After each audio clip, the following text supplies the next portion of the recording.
আমি কোনো গুন্ডা বদমাশের মেলা করি নাই, করতে চাইলে করতে পারতাম, গুন্ডা আনতে চাইলে গুন্ডা আনা যায়, অসুবিধা হয় না। আমি ভদ্রলোক নিয়ে এসেছি, ভদ্রলোক আসবেন, কমিশনে শুনানি করবেন, রায় হবে, যেটা রায় হয় হবে। কিন্তু তারা যেহেতু গুন্ডা পান্ডা নিয়ে এসছে এবং আবল তাবল বকছে, কথা বলেই যাচ্ছে, আমি লাস্টে একটা কথা বলার জন্য দাঁড়িয়েছি, এবং যেটা 15 বছরে হয় নাই, সেটা আজকে হয়েছে।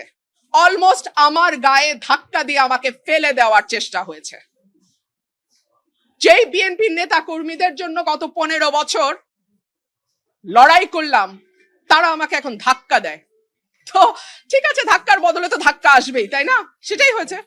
মুশকিল হচ্ছে উনি যেহেতু খুব পরিচিত কোনো মুখ নন, উনি এনসিপি থেকে এসেছেন না জামাত থেকে এসেছেন আমি জানি না, তবে উনি প্রথম, আমি জানি না যার কথা আপনি বলছেন, একজন আমাকে ধাক্কা দিয়েছেন, পাঞ্জাবি পরে, হ্যাঁ একজন ধাক্কা দিয়েছেন। তারপরে আমার লোক তো বসে থাকবেন, আমি তো একজন মহিলা, এবং পরে যখন আমার লোকজনকে মারধর করেছে, আমার লোকজন জবাব দিয়েছে। সিম্পল।